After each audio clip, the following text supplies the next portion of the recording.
Boom. All right, ladies and gentlemen, the secret blueprint behind elite leadership training. If that tickles your fancy, you're going to want to pay attention to this one. Let's get this one started. Here we go. Shut up and sit down. Look, a business can give you everything you want in life. Prestige, wealth, freedom. It can also take everything away from you. This show is for those who are willing to take that risk. These are the real life stories of entrepreneurs. But before we start, I have one small favor to ask. Please leave a comment. It can be advice, critiques, tips, feedback, or share this with someone because your engagement is the most valuable and most powerful form of social currency.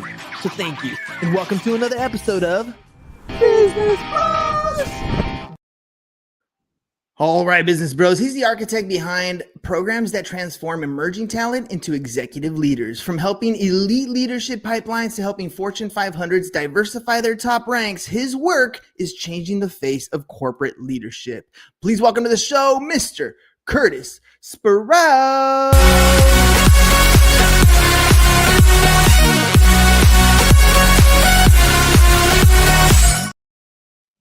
Curtis, welcome to the program. Now, I got to ask before you even get started, my software made this new change, which is super cool. So if you're watching on Instagram, now we have the vertical thing, but when I played my intros right now, it kind of gave me a double sound. I don't know if it came out on your side double sound or if it was just on my side. So I had to ask right away. Well, Hernan, thanks for having me today. I appreciate being on the show. And no, it looked great, man. Perfect.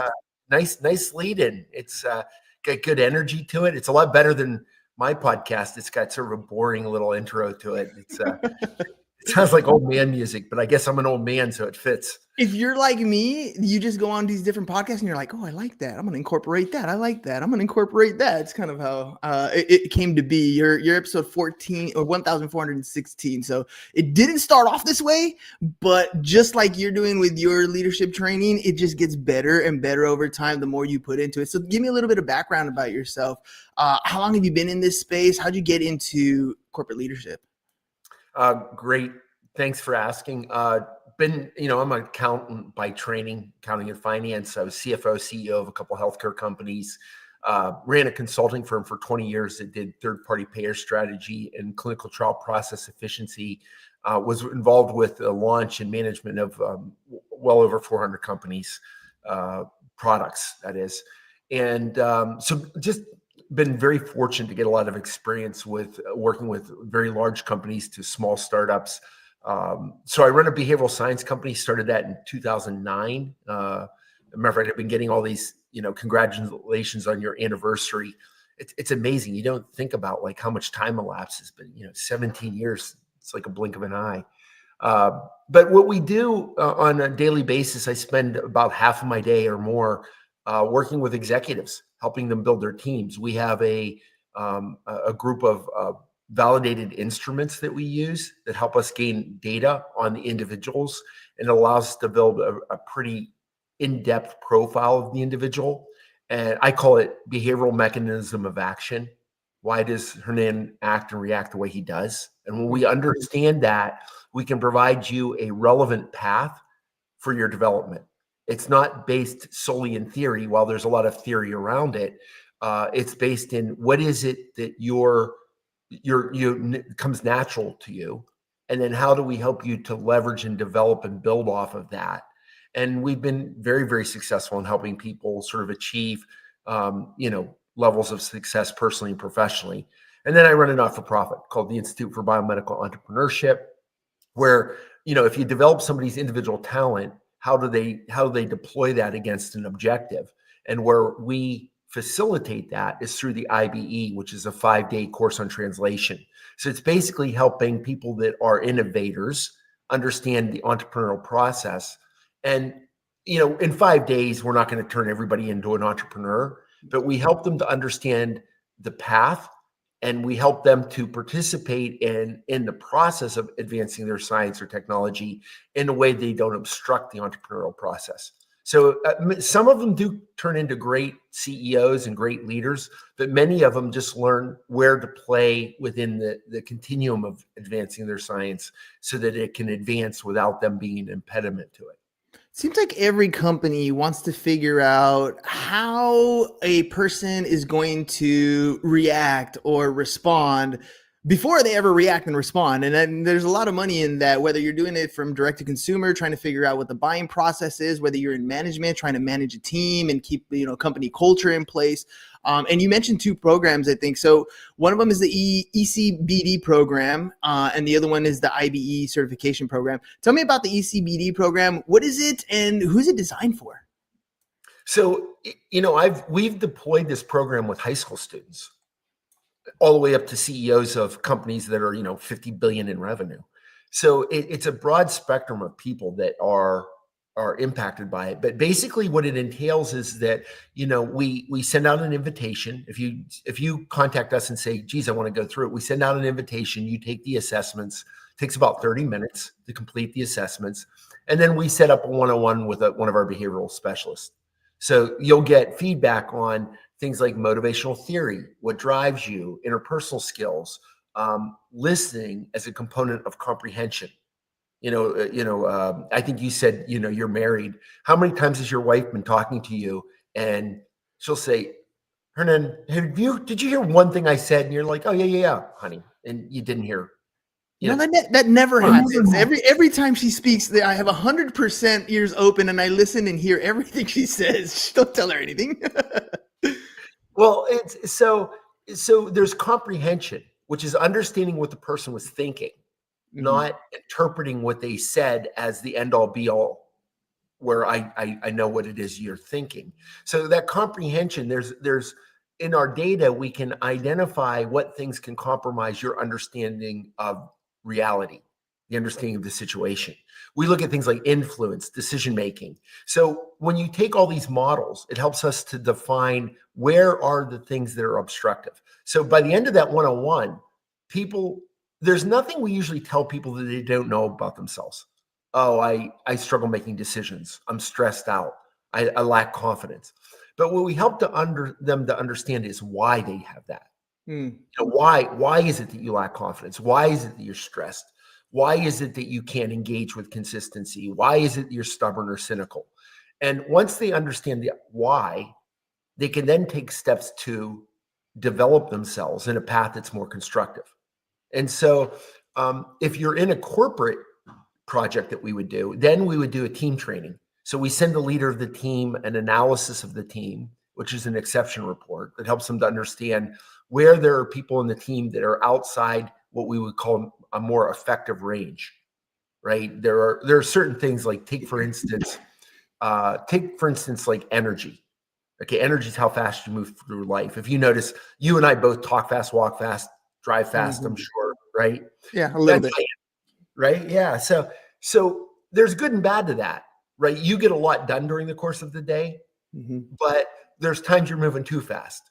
How many times have you made a mistake because you're going too fast, right? And so there's an optimal place that once you start getting over 80% for energy, which is a genetic trait, it's how you're hardwired, then you have to moderate that speed with which you're navigating life. So if I'm talking to a group out of Japan and their first language is not English, if I'm talking at this speed, they might understand English, but if I slow it down and I'm more deliberate and I take time to think about the kind of words I'm using, then their comprehension will be increased. But if I'm not thinking about it, I'm going to go right back to my normal speed and I'm going to use the vernacular and words and, So understanding the genetics versus learned behaviors, things like social skills. Do I connect to someone? Do I like them? Do they like me? Goodwill, social acuity, and good social skills and goodwill is what we call social acuity. That's learned. It's learned. You learn how to connect to people. You learn how to have conversations.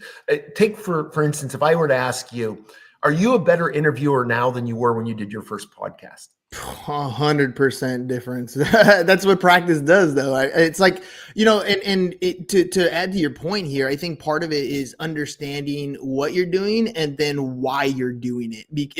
And same thing with the podcasting.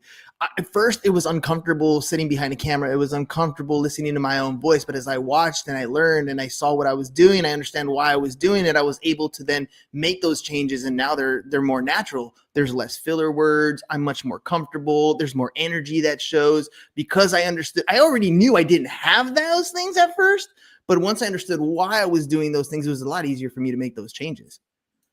Well, it's funny because I've done a bunch of these podcasts you and I were talking about as a lead into our discussion, and you just have a great energy about you. You've got a great, you're set up. It builds into the discussion as opposed to, even our own podcast. I think the quality of what we do them live, and I've thought about doing them in this format, but the energy is less. It's more of a cerebral discussion. The tone and the energy is far lower than yours. Yours has got, you got me sort of like, okay, I can be a little bit more like louder. I can be a little bit more, just put myself out there and not have to rein it in as much. But you've designed this to facilitate that kind of engagement with the person, Yes, which is learned. absolutely. And that's part of your social skills. It's part of your goodwills. It's part of your expertise, your confidence. So if we were to have measured you on day one of your first podcast, your behavioral profile would probably look different than it looks today from a learned behavior perspective. 9-day. Yeah. Yeah. So we analyze that and we help people get to a position of optimization more quickly, more efficiently. And basically, it comes down to two things. Whenever you meet another human being, there's only two things you can control: the relationship and quality of the relationship, and how you navigate the topic. And there are only three outcomes: positive, negative, and neutral. So I say this all the time. You've already decided me on some level, decided that you either like me, dislike me, or in a week you'll forget about me. Of the over 1,000 podcasts you've done, if I leave an impression, I might be one of the ones you can recollect. Versus a myriad of them that I bet you, if I gave you the name of the person you interviewed, you probably can't even remember what the discussion was about. It's a tough sell at that point. Yeah. Right? I would try. I probably remember conceptual things, but like, give me a name. Ooh, that's a toughie. Yeah. But am I able to engage you in a way where you'll remember this? Maybe not everything about it, but you're like, yeah, that guy was doing something with behavior. He mentioned about my wife, and he was dead on. There's all kinds of times where she's talking and I'm like, it's like the Peanuts, all you hear is wah, wah, wah, wah, wah. And that's what's really going through your head. I think to add to that, it's also the fact that we live in such a clip culture. If I don't like something, I'm going to move it to the left. I'm going to swipe it and keep going on to that next thing. We're conditioning ourselves to really only take in things that connect with us, that hit like a heartstring or something like that. And all of a sudden, those things are the ones we remember. May not always remember a name, may not always remember a face, but I remember how you made me feel at that moment, that connection that we had. So in corporate America, what's the biggest challenges you see in leadership development? I mean, we know this, right? We know we need to make these emotional connections. There's a lot of things that we know we should be doing. How do you help people make that connection or make that transition from knowing what I have to do to actually implementing it and making a change in a corporate culture? It's a great question. Number one is that many leaders see behavioral development of their teams as a nice to have, not a need to have. Yeah, very true. And I will tell you, I'm on the board of 5 companies. I talked to 3 of the CEOs this morning, and every one of the discussions was about a personnel issue, a behavioral issue on the leadership team. Not one of those discussions today, which were all 3 like, hey, I need to talk to you because one of the EL team members did this. My partner did this. It always boils down to how 2 individuals define and resolve problems. And the behavioral data has been significantly beneficial in helping me guide those CEOs on how to do that. So the biggest problem we have is that people don't emphasize or believe that it is important to deliberately and objectively develop the behavioral skills of their team. They believe that that's just, oh, we're busy raising money. We don't have time to do that. Well, if people knew how to navigate relationships better, they'd be more adept at raising capital. Oh, we need to get our product to the market. Well, if they develop their behavior skills, they'd be better at comprehending the situation they're navigating, and they'd make better determinations as to what the problems are and how to solve them. We know this for a fact, but getting leaders to invest in and focus on this as a component of developing their organizations, it's hard to get a lot of people to see it. So that's really however, I've, fortunately, I've been in this situation where I've interviewed so many different entrepreneurs. And when you look back, whether you read a biography or you're talking to an actual entrepreneur, the ones that are very successful, you notice very early on, they create this company culture where everybody, whether or not you agree on one thing, you're all heading in the same direction. And you know that the person next to you, even if you're disagreeing with them, is working towards that same goal. They often almost always have morning meetings and team events and things to bring that culture together. And those companies tend to skyrocket. And then you hear about it like it's the most amazing place to work at. Like the Googles of the world are famous for having all these different things in their offices, the Twitters of the world. And some of the companies here in San Diego that I've literally gone to their offices, people love going there, going to work. That's a weird thing to say, I guess, today, but that's the culture that really thrives and makes that company take off because everybody involved is in that direction. I think you have less putting out personnel fires and more putting out like, hey, he wants to do this. He wants to do this. We should go here. Which direction should we go in? It's a different conversation when the argument is based on mutual direction than interpersonal conflicts. Well, so here's how that, let's just think about what you just said. You nailed it. You're dead on.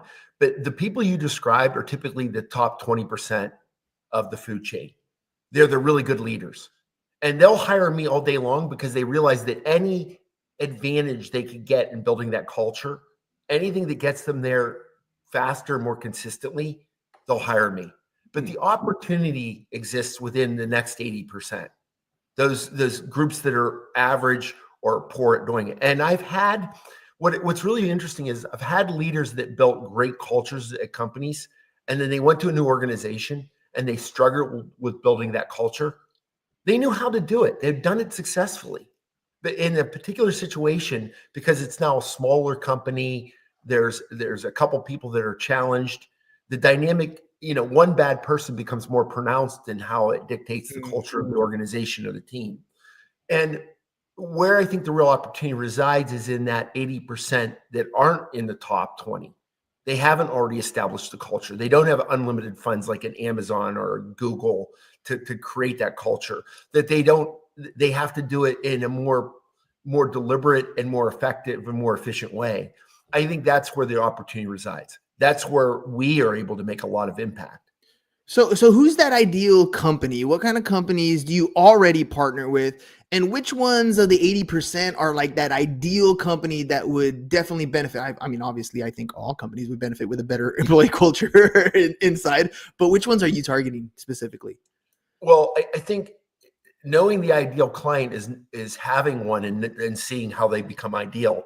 What constitutes the ideal for me is where you get a leader that holds the team accountable for their own personal development. Meaning, one of the things that we do is we do what's called mentor accountability, where after we've gone through the data, after we've gone through the one-on-one, after we've gone through a team training, we pair people up on the team. And if you tell me you want to get better at conflict resolution, and I tell you I want to get better at interpersonal skills, over the course of 6 months or a year, you and I interact every week, and I have to prove to you that I'm doing things to change how I interpersonally interact with others. You have to prove to me that you're improving your ability to resolve conflict, that you're not avoiding, that you're balancing how you interpret the situation, how you interact with people. You're not putting them on the defensive, but you're getting them to think along a different path that allows you to both come to the proper conclusion. So the perfect client is the client where they engage, but then the CEO or the president or the divisional head or whatever the person is that's our sponsor says, I'm going to do it.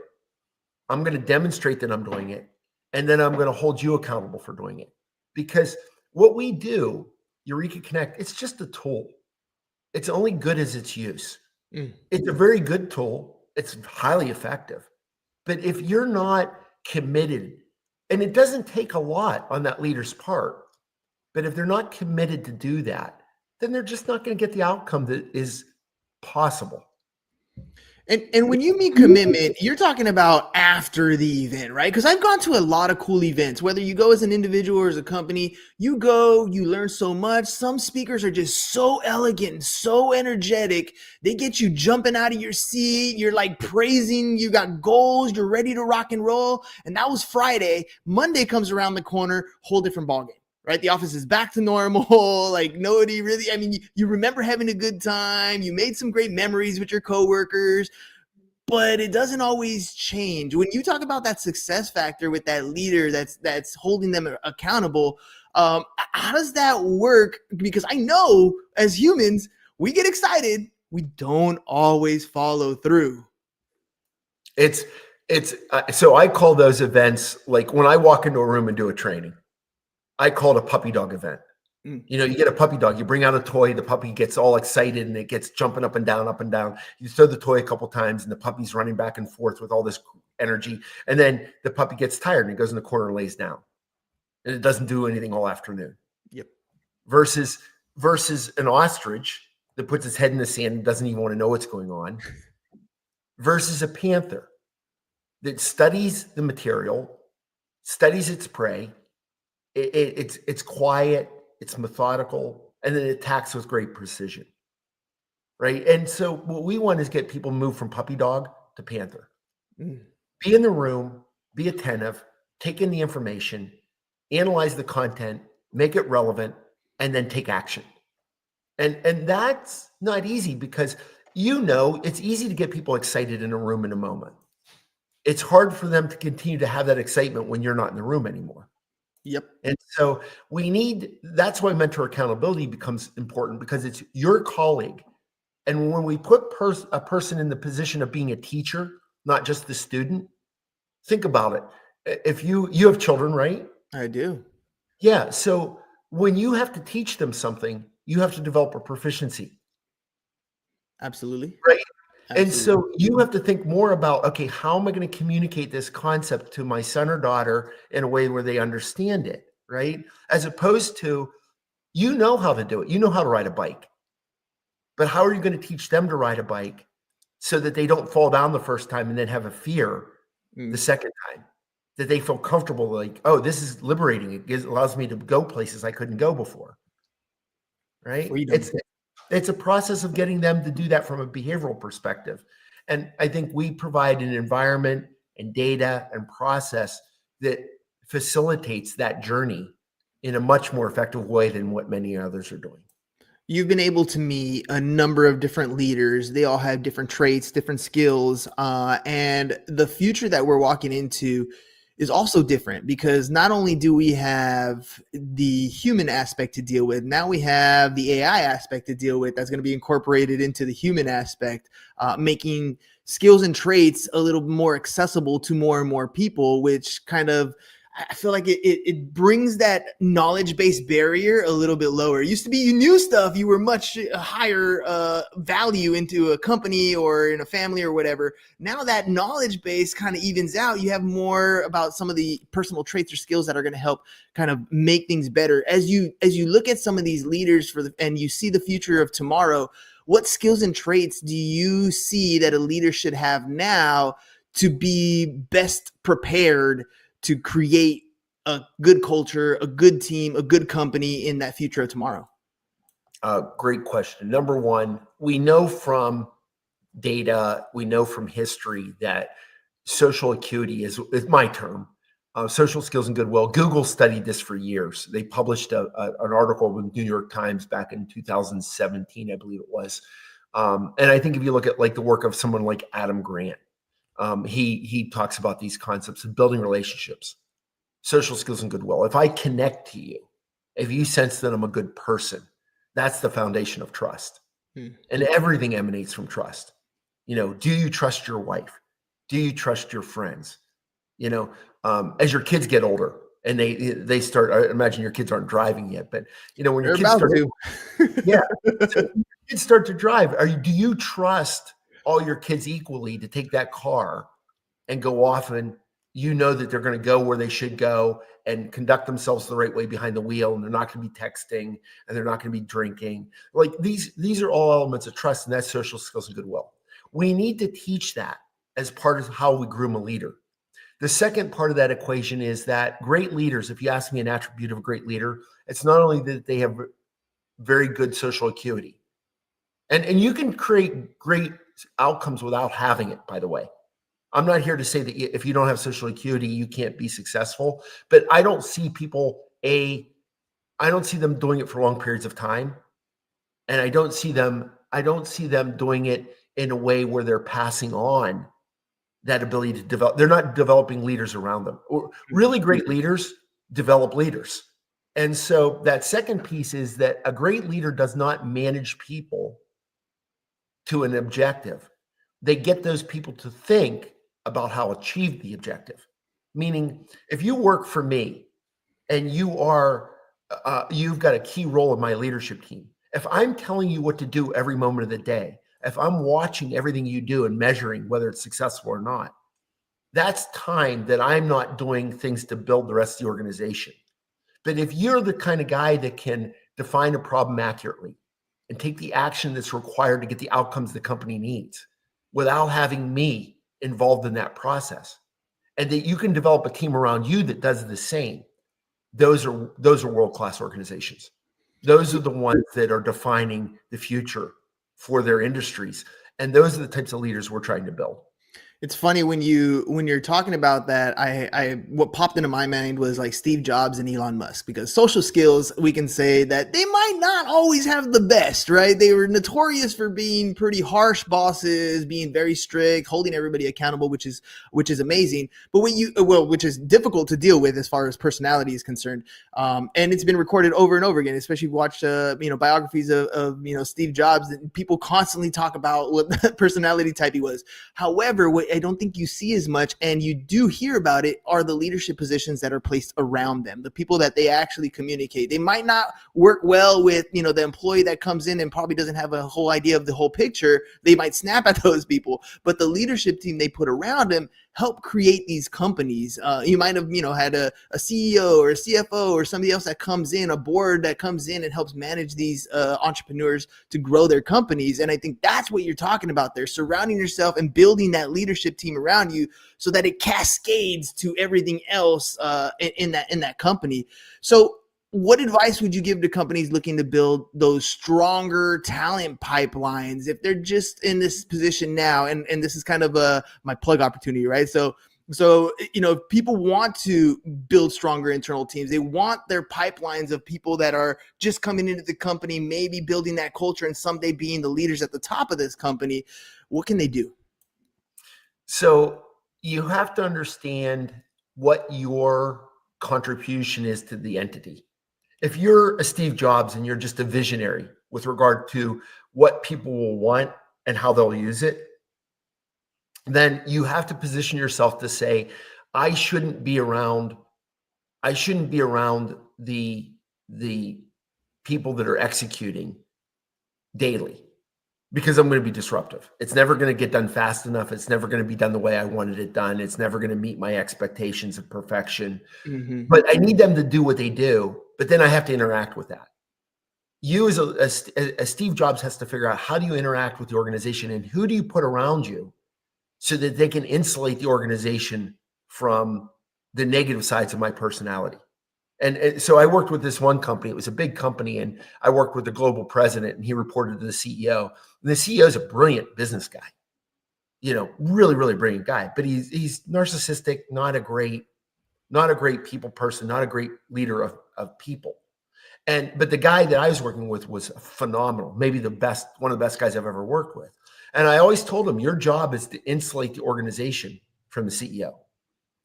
Your job is to let them thrive and grow and develop the company based on the vision of the CEO without getting his views on how to do that, letting those views be obstructive.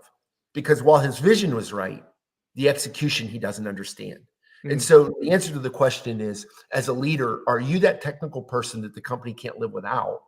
And if that's the case, how do you position yourself so that you let the company grow and develop and advance without you obstructing that? And the IBE, combined with the data of the Eureka Connect program, facilitates that. I have CEOs that were founders of companies, and they stepped down and became the CSO, chief scientific officer, and then they stepped down and became just an advisor because they weren't even effective at that, because they had to develop with the scientific team, and they caused consternation and arguments, and people were quitting. I've had other CEOs that won't step down, that have no business being CEOs, and those companies are in jeopardy of. I remember they've failed. I've seen plenty of them fail, and they will fail. Eventually, they will fail. Captain's got to run the ship. Captain's got to make sure the direction is going the way it's supposed to be going. Got to make the big choices, and I like the removal process, right? Having that insulation between the CEO and the actual execution of the day-to-day tasks. I think it makes a big difference, and it also gives, I think, the vision a little more clarity. Like it's almost the Wizard of Oz effect of, this is Oz, and this is the almighty direction that we're going in, and you couple that with a good culture behind that vision. I think that's where the execution happens. You have a bad CEO, like you're saying, that is struggling with that. You have a bad company culture that's struggling with that. You're definitely gonna drive that that company into the ground. Curtis, if people want to reach out, find out more about how they can build their company culture, how they can get all the help that they need, because obviously a YouTube video, a 20-30 minute interview with you isn't going to cut it. How can they get more information from you? They can, my assistant, Shauna Reed, SHANA Reed, REED, Reed at eurekaconnect.com. And she controls my schedule. She can get you on my schedule if you want to learn more about the behavioral program, if you want to learn more about the Eureka Connect or IBE, the Institute for Biomedical Entrepreneurship. eurekaconnect.com, which you have on the streamer below, is our website. There's a how to connect there as well. We also have the Institute for Biomedical Entrepreneurship. It's ibeinc.org. ibeinc.org. There's a register if you want to register for our December program, which is going to be coming up the first week of December. That course on translation. It introduces you to a network of over 1,000 people that are supporting the advancement of science and technology. As I said earlier, we've started and advanced over 250 companies. But again, Shauna can facilitate you getting involved with that, or talking to me or one of my team members about the IB program. So, would love to chat with people who are interested in learning more about what we're doing. Boom, there it is, ladies and gents. So Reed at eurekaconnect.com is the email you should shout out. Let's face it, if you're struggling to go to work every day, you don't like the culture at work, there's an opportunity for you to make a change here. Reach out and find out more information. If your company is struggling to take that next level, you already sitting in HR and you always have people issues, there's probably a connection. Maybe something's off, but you don't know why. You need to figure it out. Setting up your company culture correctly will make things so much better. You'll enjoy going to work every single day. The people that you work with will almost always, in the examples I've seen, end up becoming more than friends, almost like family. This is what you want to experience every day when you go to work. And it only happens when you work with teams that help develop everybody in your organization, so that you're building leaders that know how to lead people. They understand people from each other. So make sure you guys check it out, eurekaconnect.com. And then shoot Curtis's admin an email and get on that calendar, get some training. Reed at eureka.com. Reed at eureka.com. Curtis, thank you very much for being on the program, man. Any final thoughts before we head out? No, just very appreciative of having an opportunity to chat with you and get in front of your audience. And I hope this is valuable to people, and they're interested in what we're doing. And I applaud you for what you're doing. I appreciate the approach you take and what you've been able to build and how you've been able to advance it. So good work. Thank you very much. All right, ladies and gents, that's all we got for you guys today. We'll catch you guys on the next one. Peace. And we're out. It's over. Go home. Is your business in need of marketing? Try starting a podcast, but not just any podcast. Podcast like a pro. We can show you how to take your business from being invisible to becoming a brand people trust. Go to www.businessbros.biz